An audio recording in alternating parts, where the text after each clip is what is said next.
All right, there we go. Okay. I guess it's working. You ready to do this? You ready to do this? I guess. Yeah. Yeah. You know what I'm gonna do? I'm gonna let everybody know right now on the social media. Yeah, you do that. Yeah, I am.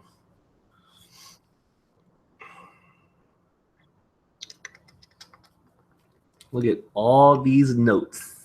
They can't see that shit. There you go.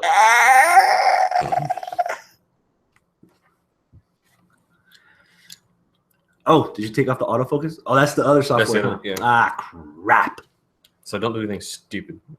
Well, we're already a minute in. I mean, I have to meet my quota.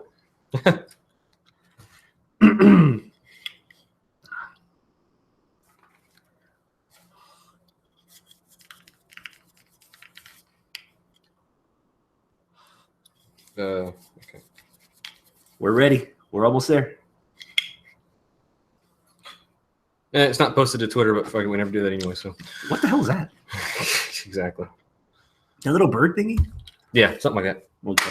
You ready? You ready? I'm go. ready. All right. Welcome to the episode of Pop Culture Rewind. Oh, that show. No, this ain't that show. No, not yet. No, not yet. We'll do that later. Yeah, we'll get there. Yeah. HWR Dark Match. Match. Number 4, yeah. And what is a dark match, you say? Oh, well, the dark match is where we do a live post-show review, yes, analysis, debate of certain shows. We've done one. Last one we did was Wrestle Kingdom 11. We've done some on. We did one on Survivor Series and Takeover. So WWE just did their inaugural tournament for the brand new United Kingdom Championship. So. Whew, that's a lot to take in. New division, new show. Disclaimer. Yeah. I was tired, not feeling well, drinking a lot, and that's a really disclaimer. We already know that. And Texans were playing, so I took in everything today. Like I saw the first 2 hours this morning while I was at IHOP, and then I got here and I watched the last 2.5 hours with you. So it felt like a lot. Yeah. Did you watch all the first night yesterday? Yeah, well, stupid me. They kept saying that it was 3:00 our time, whatever. I didn't think when they were saying 3:00, it's actually 2:00 Central. So I missed the first hour. So this morning I, flipped it back on and had to catch up on that one. But nonetheless, we are here. We watched the whole thing. We have a brand new United Kingdom champion. His name is Tyler Bate. Who? Tyler Bate. That's the thing that you're supposed to do when you're by yourself. Ask Abel? I don't know. If anybody knows. Yes. Yeah. But before we break down the main event, we need to tell the people how we got there. So night 1 was the first round. 8 matches. In a nutshell, is there anything that stood out to you in that first night? Well, yeah, I didn't want to go into detail in regards to the matches from the first night because, quite frankly, I think you agree with me too. I think the matches that we just saw on night 2 much better than the first match. All I want to say is the overall impressions of the first night was the presentation of it. I mean, they had a nice, of course, WWE, so the production value is going to be top notch. The little video package of their history of British wrestlers, you going in the UK and everything, and it was nicely done. The venue that they're at, the Emperor's Ballroom, I liked it. Pretty. It looked really good. I like the setup for it. It reminded me a lot of the old school Raw setup from Hammerstein Ballroom. Just the balconies, I think, is what kind of did it in the setting, the kind of red lighting and the gold and everything. So, it looked really neat. Just overall everything. The belt looks good. I like the fact they brought in a British ring announcer for all the matches. I thought that is something that they should be doing all the time when they go to other countries. Like when they do like special events, like in Japan and things like that. They should cultivate to that climate that they're in, and give something back to the fans. And the commentating team. We have the debut of Nigel McGuinness on commentary with Michael Cole. That was beautiful. It was a very nice team up between them two. I've said it before in the past. I'll say it again. As much crap as we've given Cole, like shut up, Cole. As much crap. He is a good commentator when he doesn't have to shill. Exactly. When he's not doing a 3-hour commercial for the app or whatever the case may be. Dude, he can go, you know, and he does his research. He does everything that he needs to do to prepare. And I think he didn't overstep Nigel.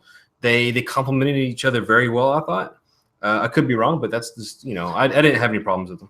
I'm going to give you a negative after all those positives that you just gave out. I need a Spotify playlist of all those fucking songs that crowd was playing, because that at times took me out of a lot of the first night. Yeah. You know, it's one thing if you're going to chant for wrestlers that are in the ring, but when you're going to start going in for yourself, especially night 2 when Finn was in the ring and the fans were literally shouting, "We deserve this!" Like, shut the fuck up! Like, yeah. I was actually kind of surprised because I know in the first night they're you know, it's the British crowd, they do that, they sing and have a good time and everything, which is fine. But I'm known in the past, like, that always got on my nerves, you know, and I was kind of surprised it didn't really bug me the first night. Maybe because I was expecting it, I was used to it. But then the second night, because there's more not really more matches, but there's more on the line on the second night, and just it kept up and up, and then they kept singing and singing. It's like, oh, okay. Like, it started to finally get on my nerves. I think, yeah. I remembered halfway through watching today's matches, is like, man, it reminded me, shit, as much crap as I give for Full Sail, for those NXT crowd at Full Sail. Imagine watching a weekly show from the United Kingdom with those kind of fans singing for the 45 minutes out of the hour. That's gonna like. Well, we may not need to imagine it much longer. Yeah, because eventually it's gonna happen. Yeah. But that aside, I mean, we now have, in my mind, if they go off what we just saw for this new show that they're doing exclusively on the network, just exclusively in the UK, it's filmed in the UK, it's being produced in the UK. If this is their roster that they're using, which I can only imagine that they are, since that's kind of what they do with the cruiserweights. And that's the only basis I have to go off on this. They did a good job of setting up the division. They even got the ball rolling on some storylines, you know, especially with Pete Dunne. Let's talk about that guy for a second. We'll get to the champ here in a second, but Pete Dunne, I guess even of all intents and purposes, he is the number one heel in this promotion right now. He doesn't know how to smile, apparently. Yeah. But before I say, what do you think of Pete Dunne? Overall impressions of him? Overall, it took the second night for me to actually get invested and actually hate the guy. By the end of this show, I was fucking hating the guy. Yeah. The first night, in a nutshell, a lot of these wrestlers, it took a while for me to get into it. Yeah. I mean, for the most part, for example, the first match, Dyer, showing in the little vignette that he's a boxer and he throws punches. He threw one punch, and that they sold that was the one-hitter quitter. Like Michael Tarver in NXT, like you can see when he had somebody in the corner, he was like punching them and going through it. It didn't. The promo wrestler did not suit the wrestler that I saw in the ring. And I promise I'll be the last mention of Michael Tarver on the show. Yeah. To counter that, one of the matches I fell in love with in the first night was Tyson T-Bone against Wolfgang. Those were the two best characters that were in this tournament. You have the biker guy that part-times at the pub that likes to bar fight, and he's going to invite everybody to his house to party when he wins the title. Yeah. And then you got Tyson T-Bone, who's like a straight-up Euro mafia. Like he's like goon number 2 in every Jason Statham movie that he's in the United Kingdom. You know, and the belt, like they shook hands, and as soon as they shook hands, he took advantage of it, just headbutt the guy. Yeah. I was like, all right, these are two characters that WWE Universe would love on their television somehow, some way. Right. Yeah. And that was the imbalance of what you saw on the promo vids as opposed to what you end up seeing in the ring. Another example was Sam Gradwell. Sam Gradwell. He had that promo video like he was like interviewed on like on Unsolved Mysteries or something. Like he's ready to hurt people. Like he was stoic and stone-faced. He goes out in the ring and he's loose and limber and he's sliding in the ring. It's like, oh my God, I swear the first thing I thought of was Mojo Rawley. Really? And it kind of, I was like, no, I don't want to think about that guy when I see Rock Gladwell, because it just, I don't know, it threw me off. He won me over later. Yeah. But first, the first night was all about first impressions. Right. And there were a lot more strikes than there were hits as far as first impressions. More strikes than hits, right? Yeah. Interesting. I agree with you in the fact that that's why I didn't want to spend too much time on the first night, just because of, or as far as the matches go. But yeah, like you said, it's all about impressions, and because it's the first time for a majority of people, it's the first time we've seen them, unless you did your due diligence and research and went on YouTube and all this other stuff. But we didn't do that. We probably have 2 matches of TNA on our belt, which is how we only knew about Mandrews. Other than that, we don't know shit about shit. Yeah, as far as this tournament, we're professionals. Yeah.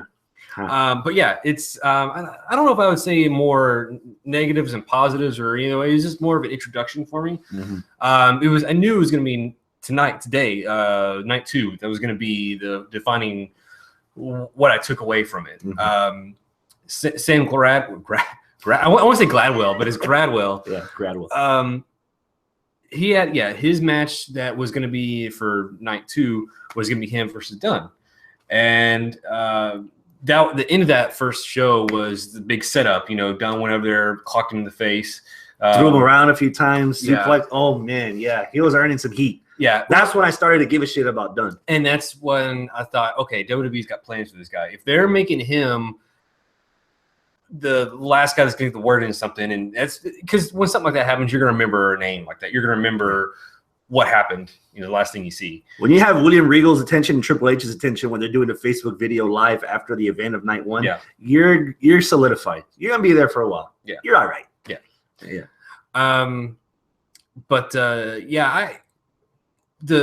Going back to Dunn for a second. Yeah, the first night, because I missed the promo vignette thing for him, so I just watched the match. Today is when I was able to go back and I saw the little vignette that they put together for him before the match started. And that's kind of when it started piecing together for me who this character is. They were talking about, Dave Taylor and Fit Finley and all this other, and how he trained and this and that. And I was like, you know what? I can see that. I can see it. And he had a definite like old school feel to him. And just the way he wrestled reminded me of all of those guys, Finley and Dave Taylor, Regal, a lot of Regal, and even Daniel Bryan, because Daniel Bryan learned off of Regal. So I think Nigel even said that his color of tights was in honor of Daniel Bryan. So it's one thing to actually like let your imagination lead you to that result, right. As opposed to Jordan Devlin. Night 2, I was like, holy crap, it's Great Value brand Finn Balor. Yeah, I was not impressed with him. Too much. It was too much overload of, oh my God, this is Finn's guy, so we all have to pay attention to him. Not only that. First night of Devlin, before his match came out, they showed Finn Balor in the audience, and that's when they mentioned that he was trained. He trained this guy Devlin. He comes out, and if you didn't tell me anything about Finn Balor, like being involved in this, I would assume that he's like a mark for Finn Balor. He came out with a jacket and the pose and everything, and got the facial hair and the hair. It was like, really, dude. And I don't know. To me, I just wasn't that impressed with him. In night 1, I wasn't. Night 2, you can tell that he had some of the fans' animosity at him, and it worked. And it worked well against the person he was wrestling with. But still, like, and plus his match, the first night, who was that botch finish thing against the dude from NXT, Birch. Yeah, Danny Burch. He kicked him in the back of the head. And he got it busted open, and it was a weird, awkward finish. And I don't know. The ref didn't catch the other shoulder come up in time, and they left it as is. Yeah. But that's another like secondary in the back of your mind. Once the show starts going, Danny Burch is gonna have a claim to. I could have gotten this far if the ref hadn't fucked it up, basically. Yeah. So and that's more storyline telling that they could interweave into the show that they do. Side note. I'd seen Danny Burch a couple of times, not job out, but he hadn't won squat. He's basically enhancement talent for Ciampa, Gargano, guys to get over on NXT. He looked like $1 million in that ring in the first round. I liked him against Devlin. Like, a lot of his personality came out. The crowd was with him. He looked like a person that belonged there. In NXT, he didn't look like a person that belonged there. To me, compared to this, it was a mixed match with him and Devlin. I thought, like, I wouldn't mind seeing more of Burch in there, but I wouldn't say he looked like $1 million. bucks, but that's just me. Compared to cans on NXT, basically. Yeah. Nickels and dimes. All right, man. Mustache Mountain. First impression of Trent, 7. let's have a few between him and Ty Dillinger. 7, 10. They'll be going back. The Mathematicians match. Yeah. They'll whatever. It's I can dig it. Like he's got a gimmick he's over. He's got a gimmick that works. He looked comfortable in there with his gimmick. He didn't look nervous or anything. It looked like that was the old saying, when you turn somebody up to 11 of who they are, that's the best of what you're going to get out of an entertainer. And that felt like that was himself at home cranked to 11 to the point that I want to see more of him. Yeah. I want a Mustache Mountain shirt like half the people in the crowd had the first night. Yeah. Like, I'm in. So. Mustache Mountain, huh? Yeah. I trim, but, I can grow it if I want to. Mexican privilege. Yes. There was a lot of this, by the way. He wasn't the only guy twirling a mustache. Our champ. Let's talk about the champ for a sec. Tyler Bate, not Bates. Bate. When I was looking at the promo for him, I was like, okay, I'm digging this guy. He's got the the old brawler type fisticuffs. Yeah, that guy. But then he started talking, and he's like, I'm only 19. And I was like, you 19? This guy does not look like he's 19 years old. In retrospect, looking at his face, he does have. If he didn't have the mustache, he would have a baby face, I think. Mm-hmm. But he's built for a 19-year-old dude. Yeah. He's entertaining. I'm gonna have Sledgehammer stuck in my head for the next 2 nights. I got a feeling. I actually heard that in the corner store before I came here when I bought snacks to get over here. So it was kind of odd that you told me, yeah, they remixed Sledgehammer. That's his theme song. I was like, didn't I just hear that a few minutes ago? I was like, what the but Tyler Bate, he comes out and I'm liking what I'm seeing. He's very charismatic. He's got unique moves to his character, and then it hit me. I've already seen this before. This is Gallagher on 205 Live. 205? 2 Alive? 2 Alive? 205 in attendance. I just don't know if it's it works for Gallagher, and it's gonna work. Obviously, it's gonna work for Bate because he's the champ. He won the whole thing. Which I don't have a problem with that. I like the character from what I saw, especially night 2. He's got a lot of charisma. He's got a good character in there, and him winning the title, that's gonna be good for the division as being the face for that. My little caveat on this, my little nitpick, is the whole shoulder injury. Let's get into that. The main event match, the championship round between Pete Dunne and Tyler Bate. Yeah, go for it. I just said it. I don't have a problem with him winning the title. My issue is the severity of the emphasis they put on that shoulder injury. Basically, like, he barely got a clearance from the doctor to wrestle. And then, like, halfway in the match, he's doing this and that, cartwheeling and everything. And Nigel calling out on commentary is like, hey, he's giving out a lot of weight, a lot of strength doing that cartwheel. I don't know if you should be doing that. Yeah. Sometimes McGinnis's commentary was too spot on. Yeah. And he's calling him out. It showed in the match. There was one point where he had a triangle choke on him, and he deadlifted him up and powerbombed him with that bad shoulder. And to be honest, that took me out of the rest of the match, because even afterward, Pete Dunne was had like this 3-minute long Kimura lock, and he even had his leg over the kid's head. And I was like, if the dude just powered out with the shoulder, it shows the shoulder's fine. Yeah. Like, do something else. Or just end it already, because I'm already like it. Literally, it went on a little bit too long. Once the hymen was bleeding, it's over. Like, they should have just finished it, because I was gone after that. I was right back on my phone after that. Like, I wasn't as invested as I was before when they were, because they did such a good job of telling this story. Pete Dunne got in there right when Bate won the semifinal match and went right at it, fucked up this kid's shoulder, and he looked like a deer in headlights, like, dude, I'm not going to do this. Yeah. And they milked it for so long, and they did such a good job, and Dunne did such a good job of attacking the shoulder after the first few minutes of feeling him out to make sure that he was, like, alive. And then for them to kill it like that, and not and still keep going afterwards. It was like trying to hook me back in after I'd already swam away. In your mind, the Kimura, or not the Kimura, but the triangle, and picking them up and slam. That's kind of like your Super Cena moment for the match. Yeah, I can feel you on that. I just it's clear that they have plans for young Bate as the champion.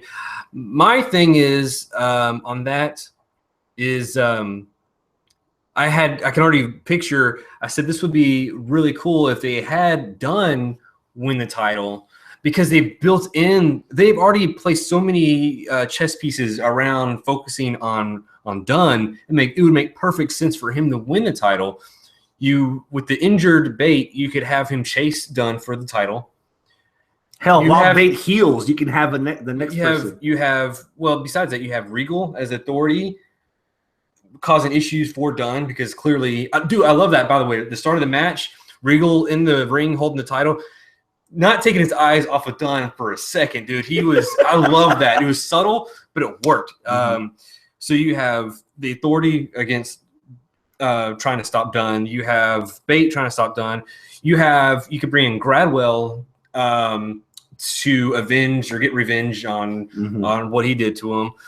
There's so many different things you can go just off of one character, much less you start bringing these other characters. I'll give you one more.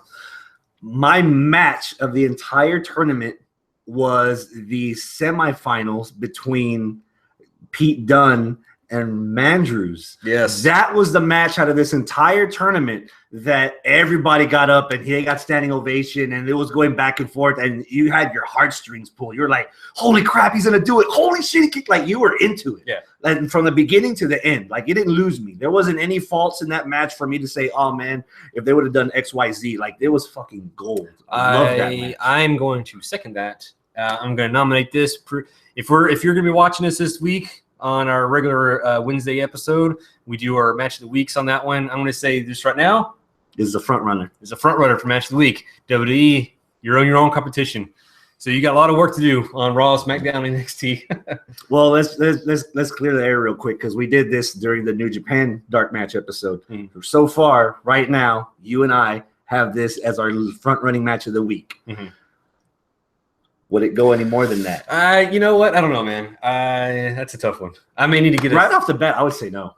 Yeah, me too. You know, it was really awesome, but if you had to pick something, like if we had to choose something from this event, it's going to be that match. Yeah. But that's to say, unless we have a really weak rest of the year. No, even then, no. Yeah. It's already got stiff competition. We have 2 matches for match of the year on our list already, and we're not even out of January. And they're both from Wrestle Kingdom. Yeah. And as good as this match was for this tournament in this WWE universe, it's nowhere near either one of those two. I wouldn't put it up there. No, yeah, I agree. Definite, like I said, unless we get blown away by something else this week until Wednesday, this is going to be my match of the week. Definitely match of the night. Match of the tournament. If a fan, a listener, a watcher to our show that has not watched this yet, and they were to ask us, hey, what do I need to watch to get me interested into this division? I would point to this match. Rex Andrews against Pete Dunne. That may be something with Tyler Bate, because he is a character to watch for this. In all fairness, the other side of that coin, Bate versus Wolfgang. Wolfgang in the first night up to that point, up to the semifinals, he had some of the crowd love going, but it was obvious when you put the 19-year-old kid in front of the bar hack, he lost the crowd. Like, he lost the crowd favor, and you can tell during the match that he was starting to call that out to Tyler, and that match was actually pretty fun too. I didn't see that ending coming. Yeah, it was kind of out of nowhere though. Yeah, I don't think there was a lot of time invested in that match, but there's who else was in there to kind of talk about as far as the how about the buffer? Did you expect Neville to show up? No. It makes sense though. Yeah. And I liked that little promo we did. I thought that made sense too. Like, first you ignore me off the cruiserweights, and now you ignore me off the UK title. No, I want my crown, damn it. Yeah. First impression of Tommy End. This is my first impression, because I've heard the name and I've seen pictures of him once he was signed with WWE. I like the gimmick. I like the look. I like his music. I like the package. Match wise, something about I just couldn't get into it too much. I don't know. Was it because he was the babyface, that hero, anti-hero that was like towering over the heel Neville? Is that part of why you couldn't get into it, or was there something else? I don't know. Maybe because I just don't know the guy. You need more? Yeah, maybe. Okay. And plus, like, isn't he supposed to be on NXT or something? Aleister Black apparently is his name in NXT. Really? I don't know if he's debuted on NXT yet. I read the spoilers like 3 weeks ago and I already forgot, so I don't know. Oh, okay. Well, I guess we'll get there when we get there. But, yeah. What other? We kind of touched on a little bit, but Mark Andrews. Mm-hmm. They announced he had popularity in the United States. They didn't say where, but they did mention the fact. It's funny. There's a reason why it's he's funny there. because we talked about this on the last episode, the weekly episode. I watched Impact last week, and he was on there in a tag team match. So that was kind of like, I haven't been watching Impact for a long time, and so that was my first exposure to him. I've heard the name Andrews, but that was the first time I saw him was last week, and now I see him this week. New look, haircut, short hair. It's like high fiving and stage diving. Yeah, you could tell like TNA would never have given him the to new RVD. Yeah, I guess I didn't even think about that like that. But I could just see him being himself. Yeah, I guess he's a music guy because there are a lot. Actually, his band was the theme music that they used for his entrance. Oh, apparently, the announcers were saying that. Oh, really? Yeah. Oh, I didn't hear that. Okay, I missed that part. But the whole package fit. I liked him. I was scratching my head like, holy shit, I'm cheering for the TNA guy. Yeah, so, but it works though. It worked, yeah. I think that was WWE's reward to him for putting up with that shit. You did just see that. You paid your dues, kid. Time. Yeah. You're out on parole, kid. Let's get out of here. Yeah. So overall, thumbs up, thumbs down for the whole show, or for the tournament, everything. Tournament, thumbs up, man. Yeah. I can't. If there's anything bad to say about it, I mean, it's just gonna be nitpicking stuff. It's not gonna be anything that's, that's a really bitch about or anything. But do you think the right guy won? It's hard to want to say because in my mind I had ideas how they could go with it. I like Tyler, I really do. It's just unfortunate. Dude, we didn't talk about that, dude. Pop and bang, I love that. Or is it bop and bang? Yeah. I love that. That was funny. And then did a little version of it on the last match he had too. Yeah, he's a very unorthodox character, like different moves and everything. And everything that I saw was working for him. I just, again, nitpicking on him, like it's just another version. Like, how long before WWE like makes it like he's the cousin of Gallagher or something? Something. It's gonna be. Oh, you said while we were watching the main event. Oh, Pete Dunne's actually William Regal's kid. Yeah, because you said watch him turn on him or something. There's so many different things. I can already see that they're weaving in different things to whatever the show happens to be. But it's got my curiosity. I'll check it out when it first starts. So it has your curiosity, but it doesn't have your attention. It's getting there. It's getting there. Okay. What about you? It's got my curiosity also. I mean, the other thing I wanted to talk about was it a disadvantage having this in 2 nights rather than the Cruiserweight Classic was like 9 weeks where you took it in doses and you're able to take everything in? Because I think not just because my half-assery, I watched all 4.5 hours today, but even if I just split it in half and watched the 2 and then the 2 today, it kind of felt like a lot at once.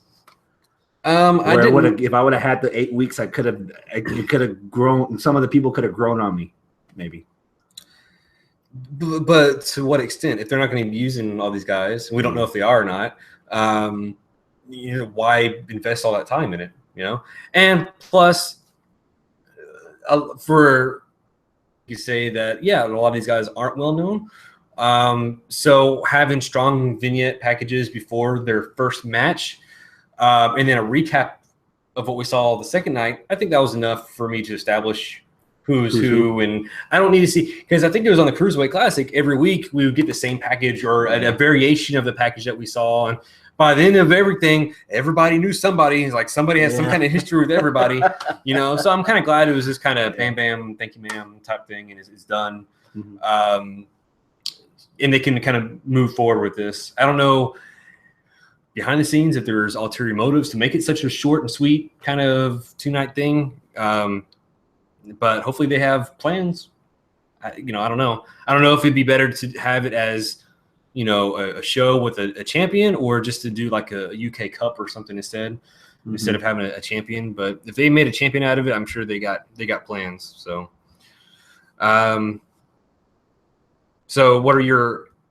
is there anything else that we need to talk about on this, or? You know what? I think we covered everything. Yeah, I think we covered enough. Covered enough. Made a point clear. Yeah. Okay. I'm curious to see what Abel thinks about this when we sit down on Wednesday and record. I'm hoping he saw this. We have a listener here. Of course, he's a friend of the show. He usually chimes in on our weekly show. Hey, that guy. Yeah, Dragon. Yeah.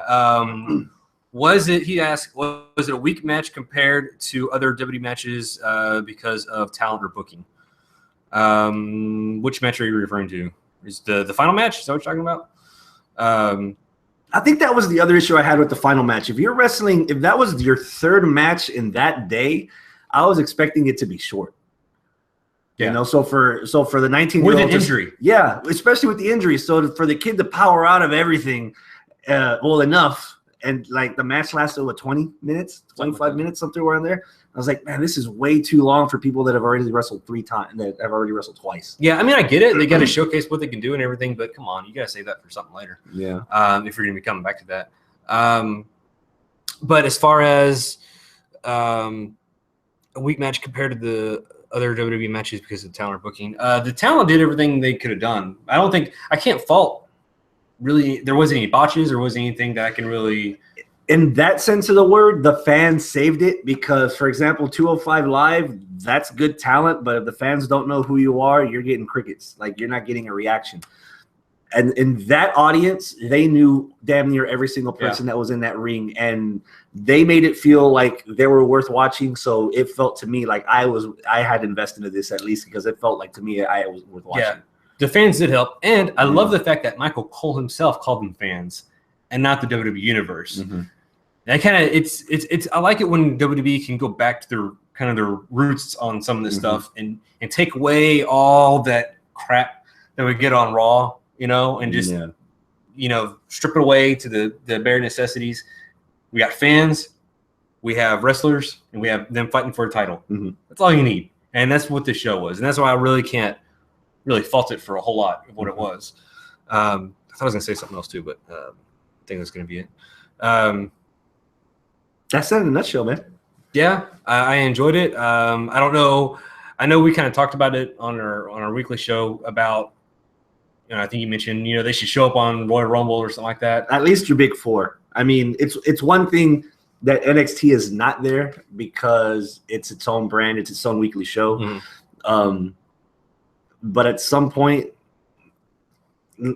like, the talent starts trickling in, so you're aware of them. I would like to see, for the casual fans to be aware, hey, by the way, we have a United Kingdom champion. Check them out on the network. This is what they look like. This is what they do. This is why they're different from everything else.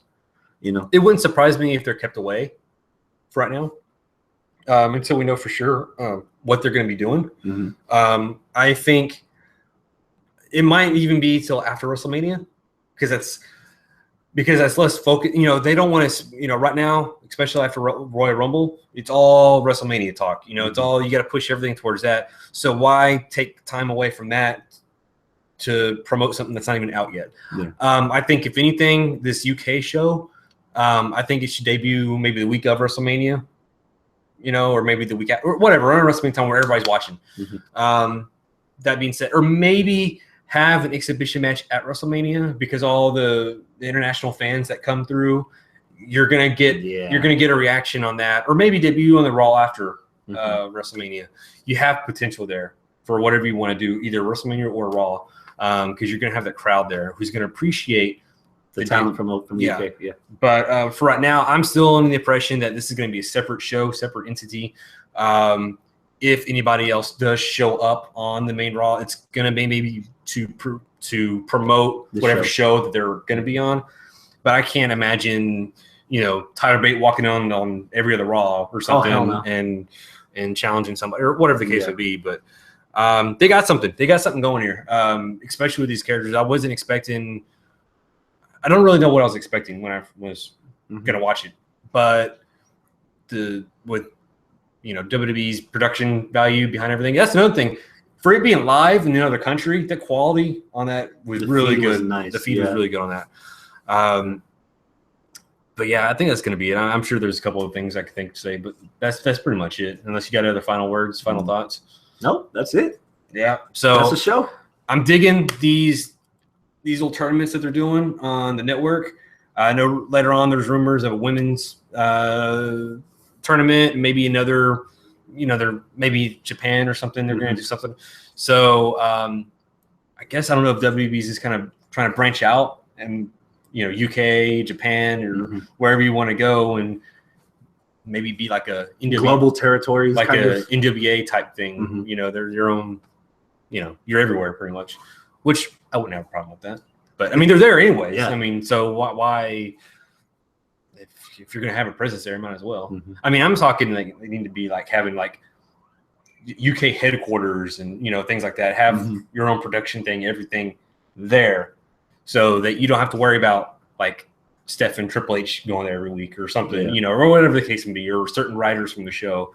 Hell, take Regal off the NXT. And throw him over there and put him on there. I think he did good, and I think that keep McGuinness over there too. Oh yeah. So who would you pair McGuinness with on commentary? Would you have another UK guy? Is there another UK guy on the WWE roster? Hell, I don't know. But they have something there. This is like the bare bones of a new division, and all you can do is build on it. So sounds good. I think that's gonna call it a show. If you join us live, thank you for tuning in, listening to us live, and joining us on the live chat. And if you haven't already done so, subscribe to our YouTube channel. And it is now youtube.com, and it is Houston Wrestling Radio. Back to the classics. Yeah. What's old is new again. Right. So tell your friends to also join us on social media, facebook.com, Houston Wrestling Radio, Twitter, H Wrestling Radio. H Wrestling Radio. Yeah. So subscribe on YouTube, subscribe on iTunes. Leave us some comments on the video, even if it's on live chat. If you're watching this later on demand, just leave a comment. Tell us we did good, we suck, whatever. We don't care. Just leave a comment because apparently comments are good. We want to see comments for ratings and whatnot. Yeah. So give us a thumbs up too. I guess that works too. Yeah. And then the weekly shows on Wednesday, 8:00 Central ish. We've been doing good last couple of weeks. That being said, we're probably gonna start at 8:30 this time. Yeah. So thanks again for tuning in. Until next time, top guys out. Clink clink.